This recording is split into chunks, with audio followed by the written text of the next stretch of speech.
We're back. National League Central. This is a big division for us because, Seth, one of your 5 favorite teams play in the National League Central. 5 favorite teams. You're allowed to have a National League favorite and an American League favorite. That's a common thing. I forgot. How could I forget? Well, I'll tell you what you can only have one of, and that is a favorite ticket buyer, purchaser. And that's obviously, if you're watching the show, you know it's SeatGeek, because if you use code CarterCast, you get $20 off your first purchase of $50 or more. Seth, I don't have it on me. Abby and I were looking at, little weekend trips, day trips in the summer to make. We want to go to DC. We were looking at, I think it's April 4th through the 6th, going to Nationals Park and watching the Reds. And I'm using code SeatGeek. I'm making up fake emails. They probably don't like that I say that. But then again, they're probably not watching. So go ahead. First order, use code CarterCast. Get $20 off your first purchase of $50 or more. Seth. Thank you, SeatGeek. Thank you, SeatGeek. We're rolling in the money. That's what I hear from Carter. I haven't seen any of it. Carter, if you're watching, we need to have a talk about that. National League Central. We'll start from the top, just like we have every other division. And when I say top, I mean the favorite to win the division.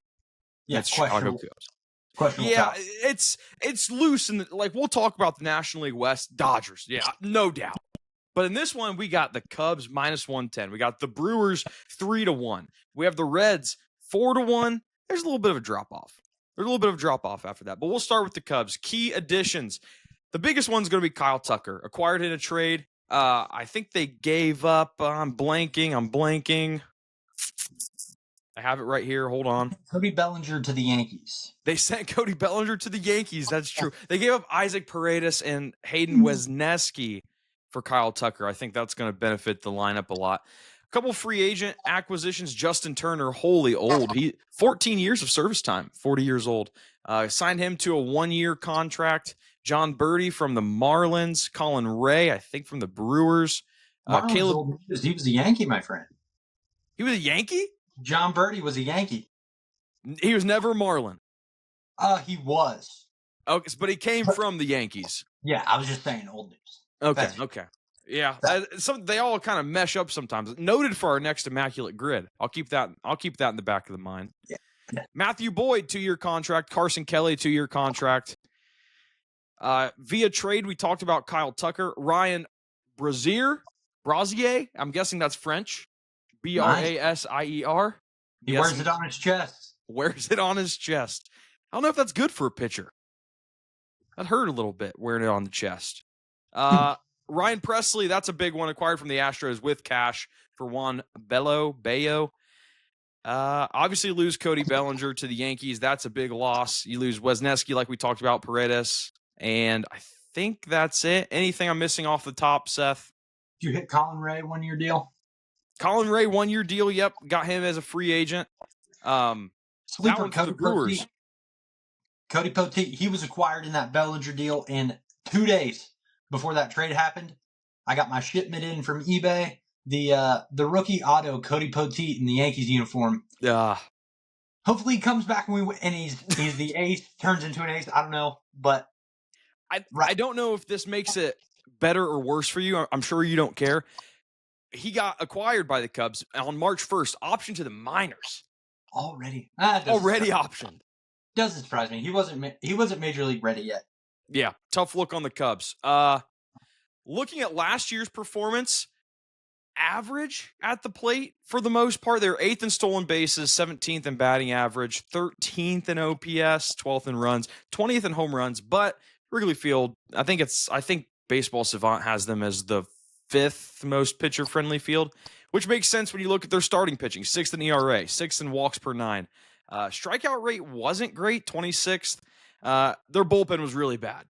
In the sports betting community, that was kind of a thing for a while, was if you get into the Cubs bullpen, take a live over. If the Cubs are winning, take the other team to win, because I think Hector Neris was the closer there for a while. Wasn't great. Was not great. Wasn't quite cutting it, as they say. No, I ended up getting cut. I don't know where he's at now. Lineup, we'll go through this. R.I.P. Hector Neris. Lineup, we'll go through this really quick. Ian Happ, Kyle Tucker, Seiya Suzuki, Michael Busch, Dansby Swanson, Nico Horner, who will not be playing in Japan. with the hopes of him being ready for opening day. Pete Crow Armstrong, Matt Shaw, and Miguel Amaya. Starting rotation, Imanaga, Steele, Tyon, Boyd, Colin Ray. And then the projected bullpen, Keegan Thompson, Julian Merriweather, not Mayweather, Caleb Tealbar, Nate Pearson, Tyson Miller, Ryan Brazier, our guy, Frenchman, Porter Hodge, and Ryan Presley. Seth, here's what I want to say about the Cubs real quick. Last year was Craig Counsell's first year. It kind of feels like things didn't go great. They finished second in the division, didn't make the playoffs. I think a lot of people expected better from this Cubs team. But now there's a little bit of a sense of, okay, Counsell's got 1 year under him. Maybe we give him a grace period, and this is the year. You go get Kyle Tucker. You lose Bellinger, but you get Tucker. What are your thoughts on the Cubs for this year? I think the Tucker pickup is huge. That was one of the things when they traded away Cody Bellinger. They were like, if they don't do anything now, what are they doing? Just selling talent at this point. And watching Talking Baseball, watching Trevor Plouffe, he had one of the most clipped quotes of like recent history for baseball podcasts. It was great. He said, back in the day when we would have multiple good players at the same spot, we wouldn't ship those guys off. We wouldn't trade them off. We'd call that depth. Yeah. I mean, you look at teams like the Dodgers, and the Dodgers are just stacking up good players after good players after good players. And it seems like just for the fun of it, just pointing and laughing at everybody else. The fact that they made the Tucker move makes them in the conversation. If they wouldn't have made that move and followed by the Presley move, there's not a question they wouldn't be out of the conversation. Because aside from them, I think PCA, good speed guy, but he's got to get on base. Ian Happ, he's one of those guys that's just a consistent bat in the lineup. He's not a top tier name guy, but he's good. Outside of those guys, it's just kind of like Nico Horner. We're like, we need to look at what are these guys doing on a consistent basis. And I think the Cubs, the word that described them last year was just strictly inconsistent. It was one of those things where it was like, are they winning today or are they losing today? You never know. I mean, in my mind, I never kept my eyes on the Cubs, and I was like, they're a 500 ball club.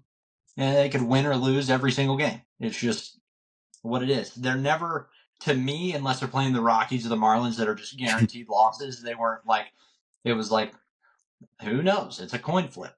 So, and it's also, you say that about always thinking them as like a middling 500 team. I don't think a lot of people expected that from them last year. I know Evan and I did the Central preview last year, and we talked about how big an addition Counsell was going to be. And, they performed under what they were projected to win. Their Pythagorean win-loss based on the runs scored and runs allowed, 88 and 74. They won 5 less games than that. And I think this might be the year. Give me a little triangle there. Pythagorean, baby. Runs scored squared plus runs allowed squared equals something. I can't remember what it is off the top of my head. Luckily, Baseball Reference does it for us, though, so we don't have to manually go through and do it. But, very convenient. The starting rotation, Imanaga had a great year last year. Steele's put up Cy Young numbers before. Tyon, that's a Yankee, right? Former Yankee. Yeah. Didn't come straight from the Yankees, though. He did in a free agent signing. There was no trade acquisition. He was a free agent signed there. Okay, gotcha. So it looks like last year, 327. That was better than his last 2 years. So the rotation's looking up, and there's no doubt they've made improvements to their bullpen that were much needed. I mean, just getting Ryan Presley in there as a closer is going to help out a lot. So my worry is the same way I say that about Craig Counsell. Maybe it takes a year, get your feet under you in a new place. It kind of worries me that we did not see much improvement when he got in there. I don't know what the cause of that would be. I do have minor hesitations with the Cubs. Just blindly looking at the odds to win the division, didn't expect the Cubs to be first. I was expecting the Brewers. I was kind of shocked by that. So, win total? What's the line? Give it to me, Dylan. 85.5. 85.5. I was really hoping you'd give me something like 80. 88. That was my hope. Nope, I can't. Well, it looks like there's an 87 out there. I'll take the under on the 87. Yeah, I'm going under here too. Oddly enough, I think the Central, is going to be a little bit more competitive than what people think. I was shocked that the Cubs were the favorite. I would not be surprised to see the Brewers, Reds. Yeah, I like the Cardinals. I like the Cardinals a little bit more than the general public, but we'll see. We'll get into all of that. We will move on to the Milwaukee Brewers. Now, this is a team lost Devin Williams to your Yankees. It's probably a pretty good feeling. Let me pull this up right here. Free agents. Signed Jose Quintana on a 1-year contract. Mark Kahana on a minor league. Tyler Alexander.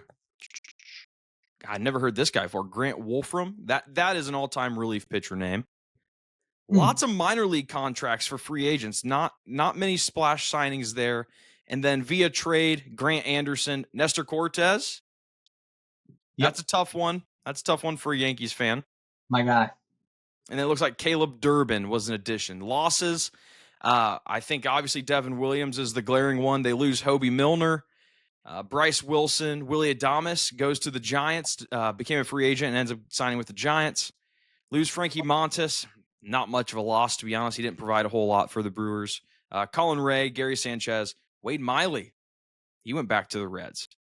And Owen Miller. Owen Miller, he had like one of those promo MLB The Show cards. But that's about all I remember about him. Traded for cash to the Rockies.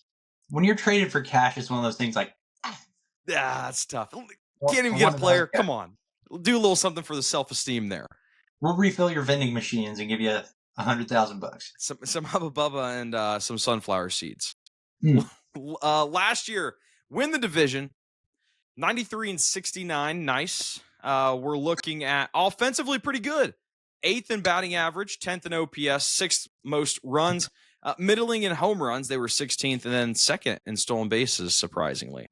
The starting pitching was pretty bad. We're looking at 17th in ERA, 21st in WHIP, 21st in walks per 9, 16th in strikeouts per 9, 27th in home runs per 9. And then the relief pitching was very good, 2nd in ERA, 3rd in WHIP, 20th in strikeouts per 9, and 3rd in hits per 9. So relief pitching was pretty good last year. Starting lineups looking like Jackson Chourio, Christian Yelich, if he can stay healthy, William Contreras, Garrett Mitchell, Rhys Hoskins, Bryce Terang, Joey Ortiz, Sal Frelick, Oliver Dunn.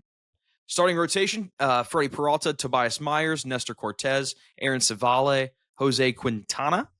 And then the projected bullpen, Tyler Alexander, Connor Thomas, Elvis Peguero, Nick Mears, Brian Hudson, Joel Pyamps, Jared Koenig, and Trevor McGill as the closer. Kind of underwhelming.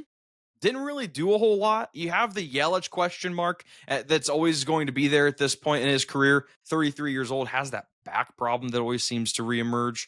But you have one of the best catchers in professional baseball. And that has to be a bright spot for your lineup, not even just offensively, but defensively. To have a catcher that's that good is very helpful.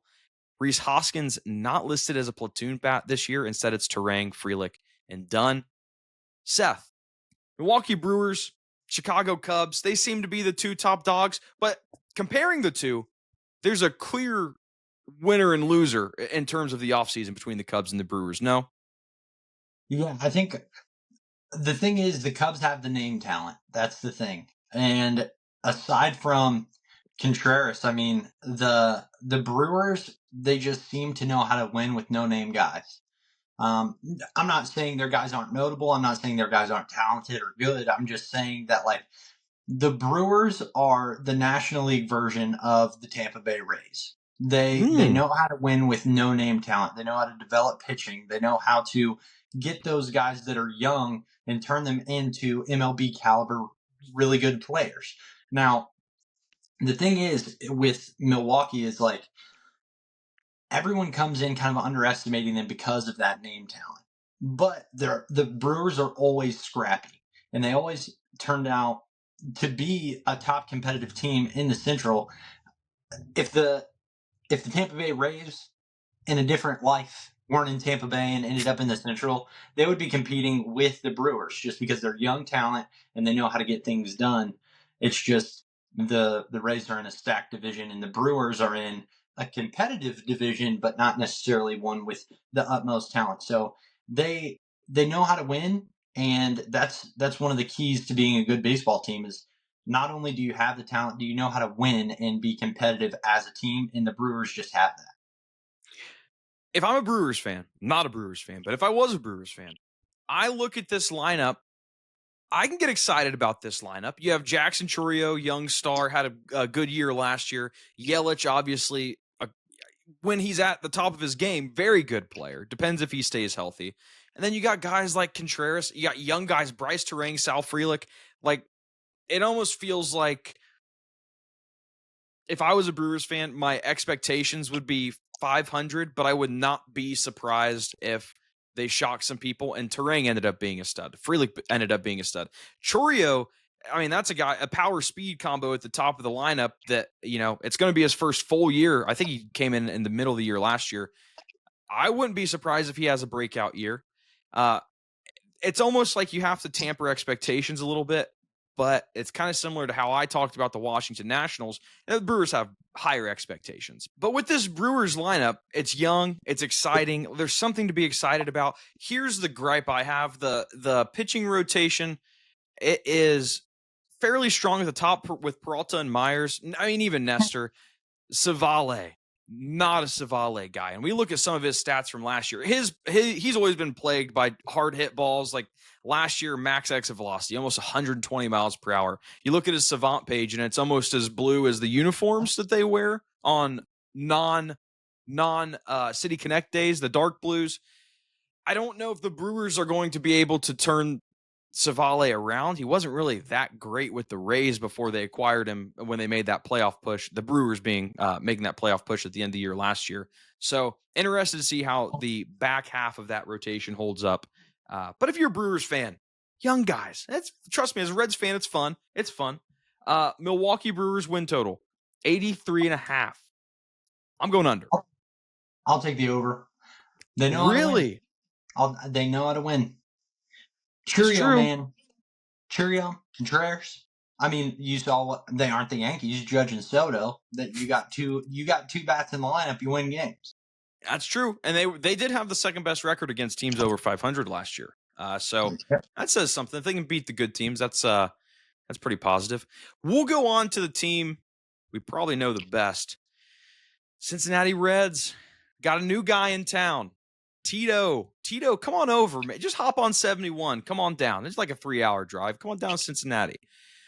In terms of acquisitions, that's probably the biggest one, I would say. Getting David Bell out, getting Tito in. I wasn't a big David Bell hater, but it kind of became apparent he was a part of the problem there. And even Jonathan India, when he left the Royals, I think said something like the guys just could do whatever they want in the clubhouse. You need a little bit more structure. Speaking of Jonathan India, additions and subtractions. Additions, I love this one. Scott Barlow signed to a 1-year contract. He put up some good numbers in Cleveland. Wade Miley, welcome back. He signs a minor league contract. Jabot, the English standout in the World Baseball Classic 2 years ago. Austin Hayes. Huh? Jabot, fan of the show. What a guy. Big Jabot guy. Him and Brazier, great friends of the show. Even though Jabot's British, that's kind of a French last name. There's some French, just like Brazier or Brazier. I think there's a little Frenchman there in him. Austin Hayes, Austin Wins signed to a minor league contract. These are all free agents here. I'm kind of rolling through. We'll go through trade acquisitions because we get Taylor Rogers, who's another great relief arm that I'm super psyched about. Not really a strikeout guy, more of a soft contact guy. We'll take it. Gavin Lux acquired from the Dodgers. Jose Trevino acquired from the Yankees. And Brady Singer acquired from the Royals. For losses, Jonathan India is a very big one. Justin Wilson, one of our left-handed relievers, he is no longer with the team. Ahmed Rosario, Ty France. Jacob Junis, not Nick Martinez. He re-signed with us. Casey Legumina, I think he went to Seattle. And Fernando Cruz ended up going to the Yankees as well. Joey Weimer. Yeah, that rounds out the losses. Not used to reading an off-season tracker list like that for the Reds. Kind of an exciting off-season. And let's look at this lineup. Maybe.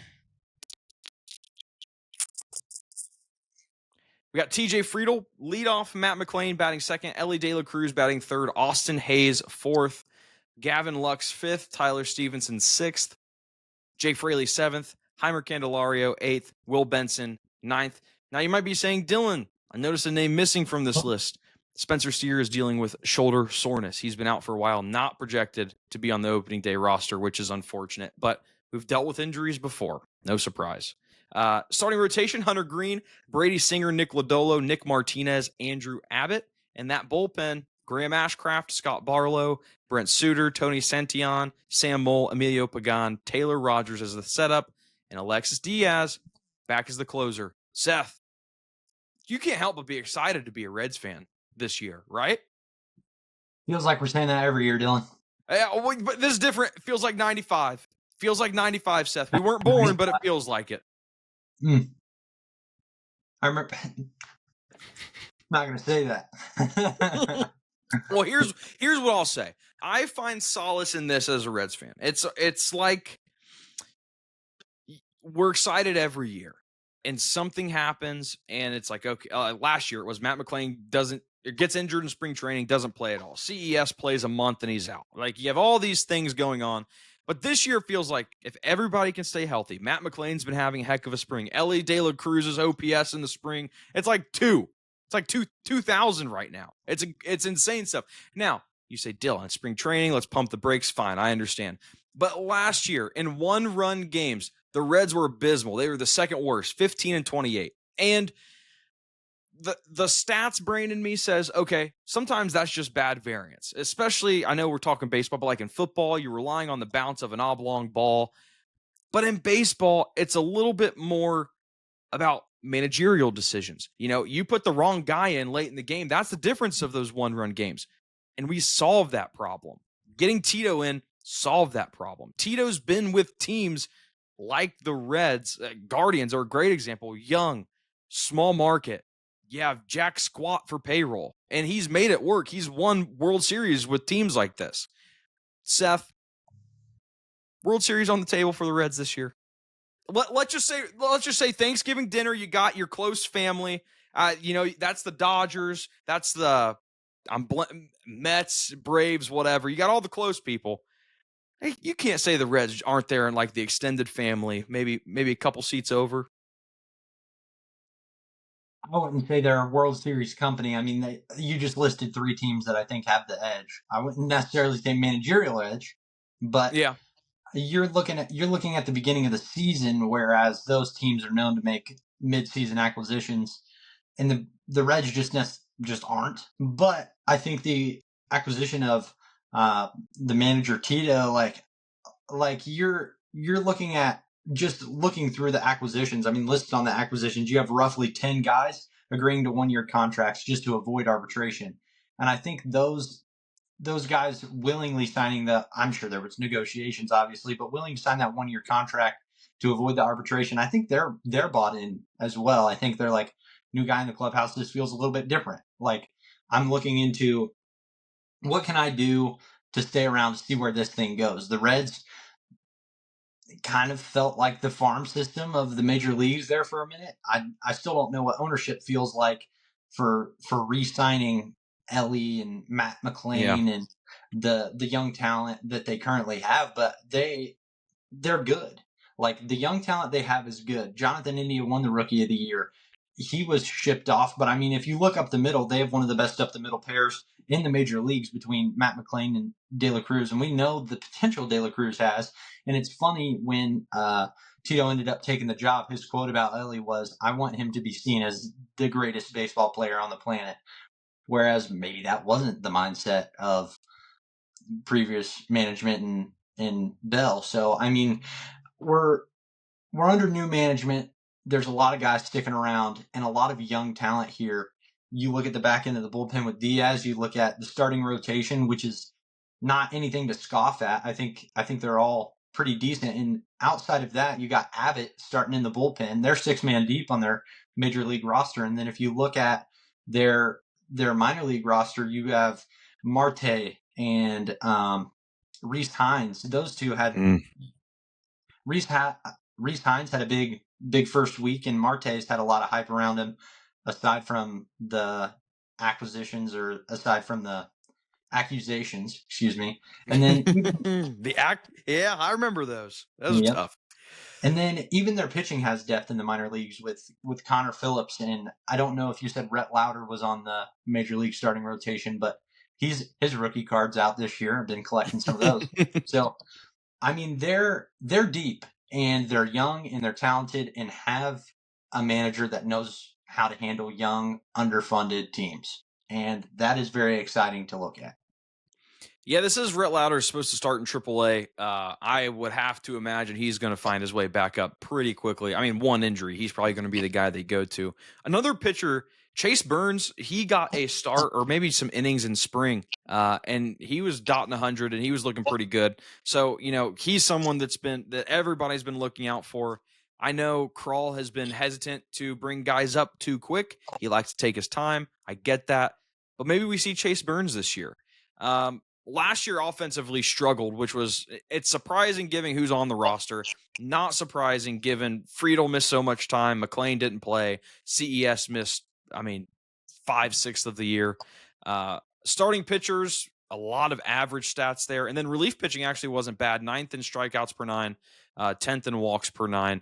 The relief pitching only got better this offseason. And that's kind of a bright spot. I think you take the lineup if healthy, and you take the relief pitching, and you're like, okay, we can work with this. Nick Lodolo stays healthy. He's a good 3 option. I'm going to go on record. We could win the World Series. We have a seat at the Thanksgiving table. Now, we might not be right next to the Dodgers, and we might not be just, munching on the turkey and the mashed potatoes. We got ourselves a roll, a couple seats over. We got a roll, maybe a salad or something. Worth the table, just not close to the action. I wouldn't necessarily you're at the table. You're at the meal, but maybe sitting on the couch. Based on the age, you guys are at the kids' table. That's true. The Reds are at the kids' table of the World Series talks. One player over 30 in the starting lineup, Candelario. Fraley will be soon, but exciting stuff if you're a Reds fan. And we're looking at a win total, disrespectful, Seth, 78.5. Disrespectful. Hammer it. Up. Hammer it. That one's the easiest so far, I think. There's a lot of, it's almost like it could go really poorly, it could go really well. Let's strap in for the ride, and let's hope everybody stays healthy. I don't remember their exact record, but I know it was under 500 in one-run games. I think you might have that stat on handy, but their one-run games were it was heavily lopsided. And with management, I think that can make a difference in those one-run games, knowing when to go to different pitchers, putting guys in to make defensive substitutions, whatever that looks like for the Reds. I think they have the ability to turn those tides a little bit. What was their record last year? Do you have those numbers? Yep, record last year 77-85. 77-85. I mean, just a 5-game flip puts them at 500. Their last year was 77, and that's their projection this year. Yes. I don't know. Sports books are thinking. Yeah, 78.5 is what I have. They must not have a good feeling about Tito. And Tito in old age, man, that's right. I forgot to put it on while we were talking about the Reds. Give me the nacho bucket helmet. So it is interesting you bring that up. 77-85 last year, and they were the second worst in one-run games. They were 15-28. So let's assume, I think we can safely make assumptions that evens out to 500 just statistically. That's 6 more wins, 7 more wins, and that puts them at 83, 84. You got to think Tito's good for 6 wins. No, I would say that plus more. I think they might. I don't know. I don't know what the Brewers are at. I think the line that we ended up going off of was 87, and I think they'll be tickling that number. In all honesty, would not surprise me. Just stay healthy for 1 year. That's all I'm asking for. Just stay healthy with 1 year with Ellie and all these young guys. I just want 1 year out of it. Now, we're both going over, correct? Yeah, hammer it. Hammer the over. I love it. All right, this is where we see possibly a little bit of a drop-off in the National League Central. We're going to go to the Pittsburgh Pirates. And in terms of acquisitions, a couple names. There's some names on this list. There's definitely some names and some guys that do exist in real life. Tommy Pham, 1-year contract. Adam Frazier agreed to a 1-year contract. I believe McCutchen got an extension. He re-signed a new contract, which is 1 year. And that's huge if you're, Reds fans. We've done it with Joey Votto before. Just having a guy come back like that is huge. Man, this additions list does not look very impressive. Spencer Horwitz, acquired from the Guardians. That's really it. Am I missing anything glaring? Yeah, Tommy Pham re-signed to a 1 year contract from the end of the year. Tommy Pham is just kind of the bounce pass of Major League Baseball. He just gets swung around all the time. Justin Lawrence claimed off of waivers. I know he came from the Rockies, but moving out of Colorado is going to help his numbers, and I think he was one of their best relievers. And I always love an MLB The Show sidearm guy. I love that.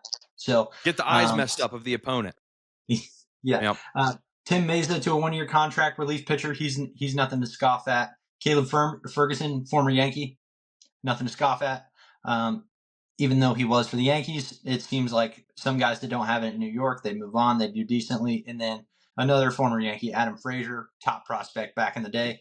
Who knows? Maybe he could have one of those years at age 33, 34. Who knows? Hey, yeah, it could happen. I'm not going to rule it out. Losses, Brian De La Cruz, he was pretty good for the Marlins. Did not do very well for the Pirates at the end of the year. Connor Joe got non-tendered. He's no longer with the team. Yasmani Grandal, Aroldis Chapman, went to the Red Sox, but he became a free agent after his time at Pittsburgh. Luis Ortiz, he was in that rotation for a little bit, and really looks like that's it for the losses. So, did I see this correctly? Rowdy Tellez, hitting coach for the Pirates? Hitting coach? Did I see that correctly? Was it the Pirates? I know Rowdy Tellez, or maybe it was Danny Burgers. Daniel Berger's still playing. It says Rowdy Tellez, Seattle Mariners first baseman. Rowdy Tellez? Rowdy Tellez, that's ESPN. Rowdy Tellez, Seattle Mariners first baseman. Check me Danny Burgers. I think he got signed somewhere to be a hitting coach. Danny Burgers? I guess I was thinking Jake Burger when you said that. Oh yeah. Daniel Vogelback. Oh, okay. I didn't know that was his nickname. Okay. Yeah, Danny Burgers. Danny Burgers. I learned something new. Give me some news here. Danny Coach. Yeah. Daniel Vogelback is now a coach for the Pittsburgh Pirates, joining the Pirates hitting coach staff.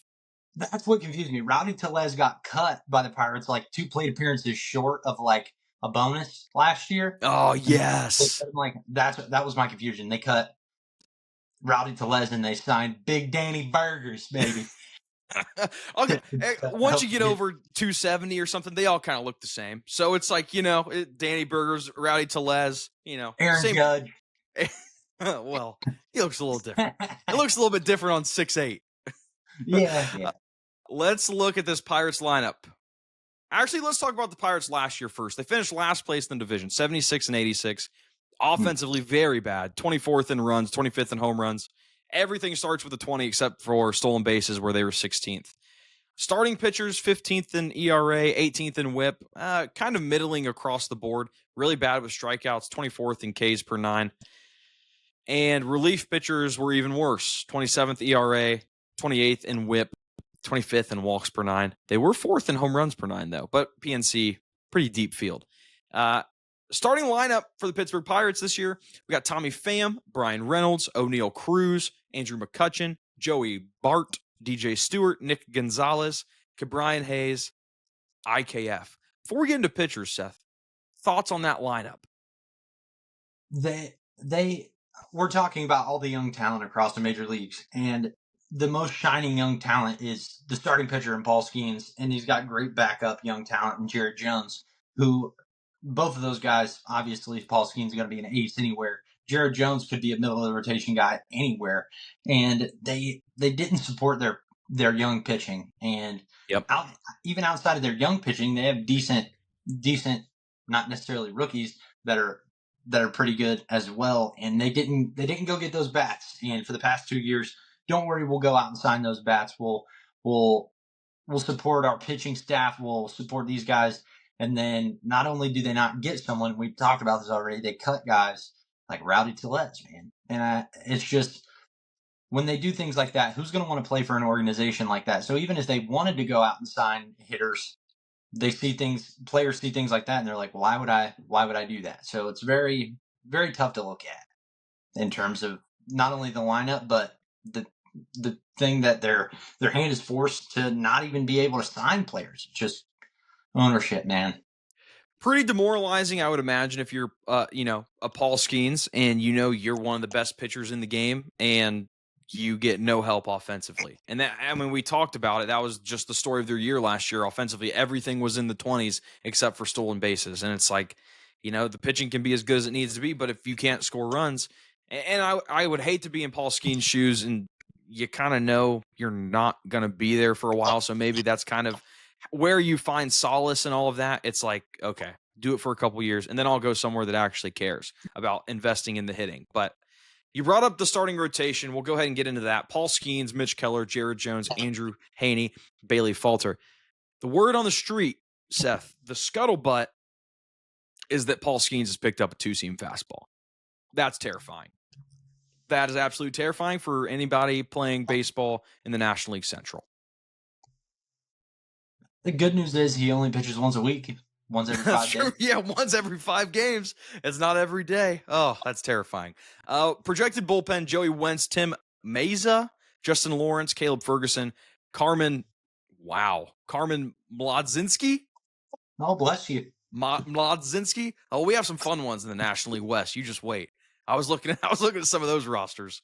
Colin Holderman, Dennis Santana, closer David Bednar. The only name I recognize in that bullpen, I recognize 2. I recognize Joey Wentz, and I recognize David Bednar. Are you in the same boat, or do I just not know ball? No, Colin Holderman had a decent amount of holds last year. I would say one of the best parts about playing fantasy baseball is you look at the stats and you're like, oh, this guy's not half bad. Colin Holderman didn't have a bad year. Tim Meza, I believe he was on the Yankees last year, splitting time with Tim Hill as lefties in the bullpen. Meza wasn't bad. I mean, we ended up sticking with Tim Hill, but Meza had some good time for them. So I would say the bullpen isn't half bad.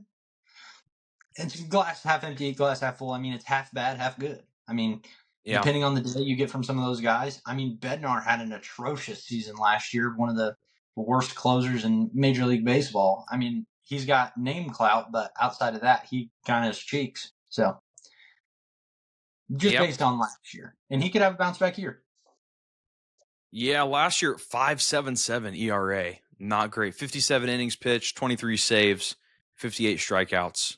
Not anything really impressive on the Savant page. Decent whiff numbers, decent chase numbers. But, maybe we're looking at a 2 ERA in 23 and a 2.61 in 22. Maybe he finds it. I'm not going to bet on that, which leads us to the Pittsburgh Pirates. I almost said Steelers because it's free agency day in NFL. Pittsburgh Pirates win total 76.5. With the rotation, I think you're looking at Paul Skeens winning majority of their games, 18 games, max wins. I mean, that's if their run production stays up in those games. And then you're probably looking at 2 other wins a week. So you're looking at below 500 for sure. 77's the line. I'm taking the under, unfortunately. I'm going under too. I'm going under because I went over on the Reds. I went under on the Cubs and the Brewers, which I'm playing my hand for the next team that we're going to talk about. And I don't even like this team. I don't hate teams in baseball the same way I hate Ohio State in college football. I don't hate if I had a team that I hated, it was probably the Cardinals, but it's so different when you play 162. So it slightly pains me to say this, but the Cardinals might have a year. We'll dive right into it. The off-season additions, subtractions will be very short because I think Ollie Marmol, I think the front office, they hibernated throughout the winter like bears. They just kind of fell asleep and like, oh, we don't need to do anything in the offseason. They tried to trade Nolan Arenado to the Astros, and Arenado's like, no, I'm going to stay. And they're like, no, but we want to get rid of you. No, I'm going to use that no trade clause. A lot of additions in free agency via minor league contract, all 5 minor league contracts. No names. Oh, Jose Barrero, former Red. Bad player. Not a good player. Wow.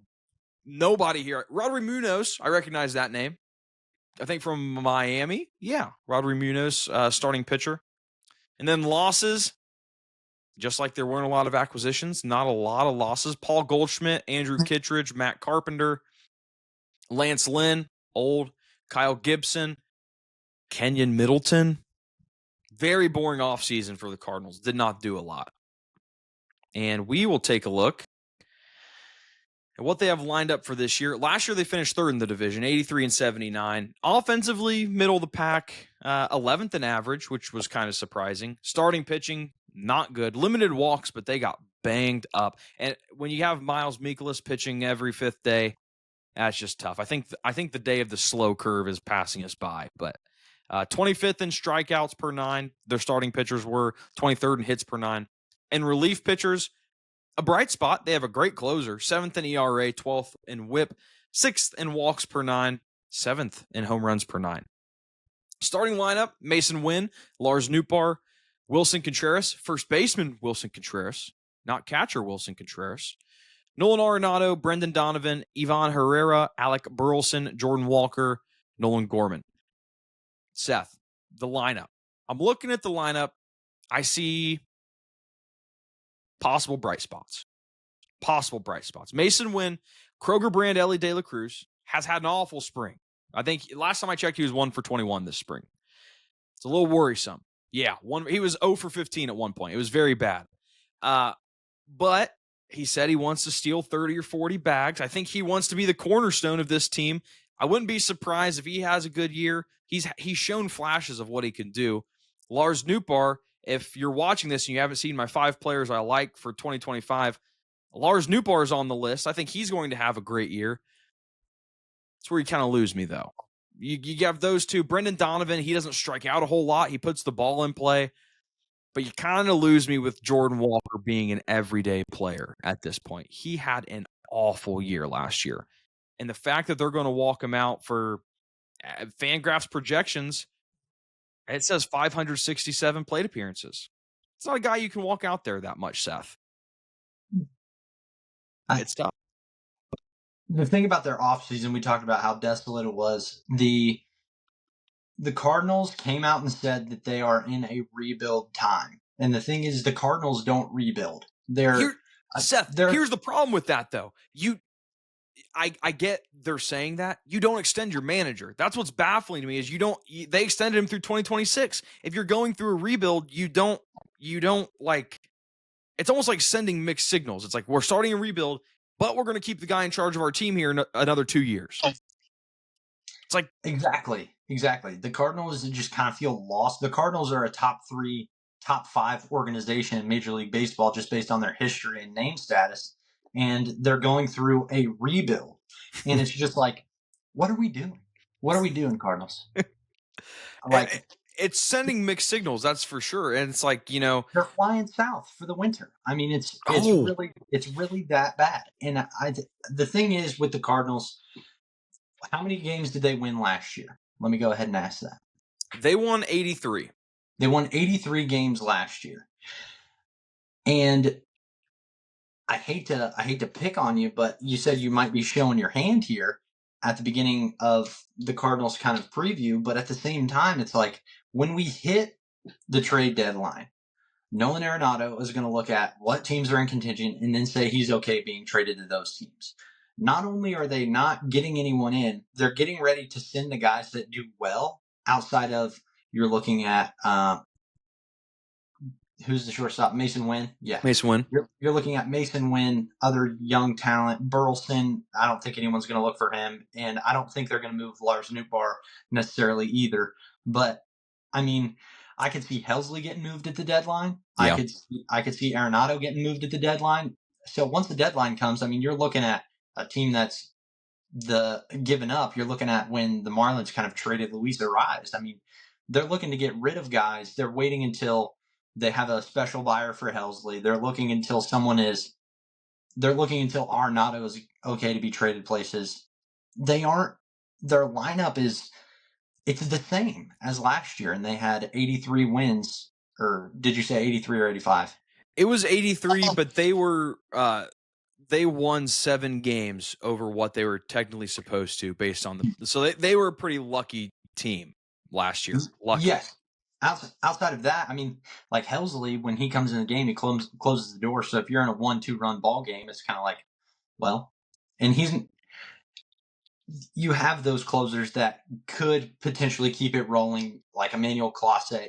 Clase and Helsley last year, they just had amazing regular seasons, and you can't expect that every year. I mean, if he has that year, he's not going to be around at the back half of the season. Same thing with Arenado. If he picks up his bat at all, anyone in contention is going to be excited to have the Platinum Glove winner, Nolan Arenado, who should have had the record for most consecutive gold gloves, but Key Brian Hayes stole that from him. Go Pirates. So, I mean, like, you have a Hall of Famer and you have a really good closer that are going to get moved eventually. So, this team, the lineup, the bullpen for the most part, the starting pitching, you mentioned Miles Michaelis. I mean, that's tough. Come on. So, this team isn't, they are something to scoff at.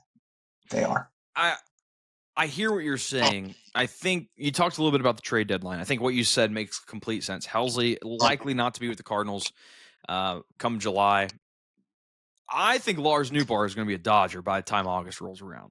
He's going to play himself into a very nice position, at least in terms of being able to compete for something seriously. I know this is crazy, and it doesn't sound like you're going to like this at all. I wouldn't be completely shocked if the All-Star break rolls along and the Cardinals are one of those teams that are just at a lock jam at the top of the Central at 500. Maybe the Cubs underperform a little bit. The Reds get an injury or two. The Brewers do Brewers things. And all of a sudden we're in a position where maybe the Cardinals can't sell because they're competing for a division title in a very average division. It would not surprise me, even if they were a contention, to say, well, I don't think we'll be in at the end of the year and sell. That's fair. Can't win it all. They've made it very apparent this offseason that they're not going to buy. So if you're not going to buy, may as well get something in return instead of hopes for a playoff berth. And I don't think that's going to happen. So what does this look like for Ollie Mormel, who gets the contract extension? You accept your fate as like this year's not the year. Is the plan you rebuild quick enough for next year to be the year? I think in reports they came out and said that it was like a 2-year process. The GM, the owner told the GM, he was like, hey, we're rebuilding right now. That's where we're putting our focus. I want you to just strictly focus. I believe they hired a new GM and they were like, hey, I want you to strictly focus on the minor leagues and building that up to where we're able to compete in 3 to 5 years. And that's the focus. If you're Ollie Mormel, I think you thank the good Lord that you still have a job.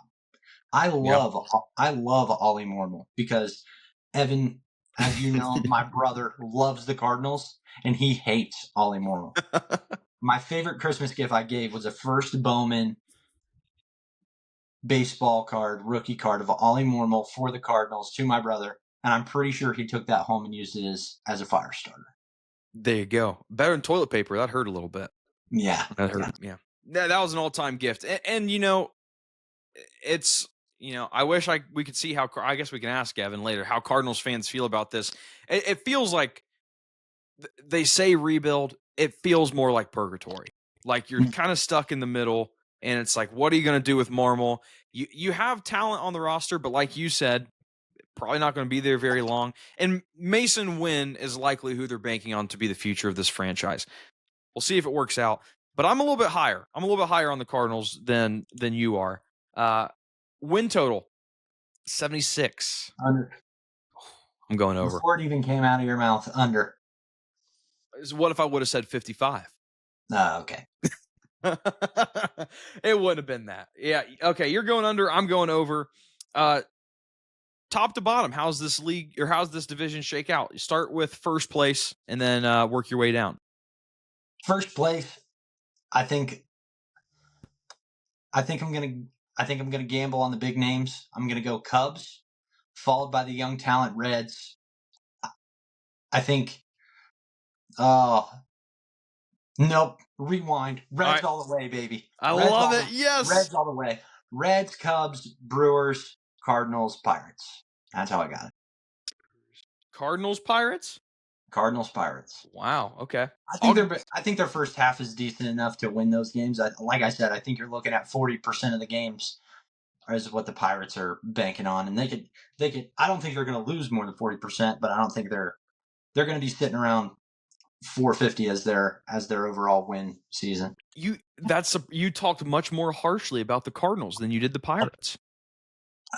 How can you talk harshly about Paul Skeens? That's true. It's very, very difficult to do that. I'm going to go from top to bottom: Reds, Cubs, Cardinals, Brewers, Pirates. I'm going to look, Seth.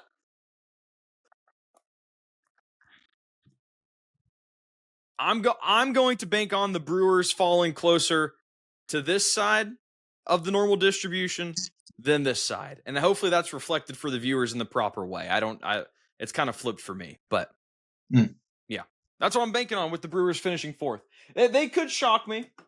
They could surprise me and have a better year than that, and I wouldn't be surprised. Need to make sure this doesn't fall. Dylan, you're talking about the Brewers. Let me show you a picture of what the Cardinals front office looks like. Cardinals front office. Oh, shoot. You got one, too. Let's go. Hoy Manoy. I was holding a pen with it that I don't even use. All right, National League Central. It's in the wraps. SeatGeek code CarterCast, $20 off your first purchase of $50 or more. Opening day is right around the corner. Hey, if we got any listeners in Tokyo, go get your Tokyo series tickets. SeatGeek code CarterCast. Yeah, give it. There we go. Thank you for watching. Go watch our other divisional previews, and we'll see you next time.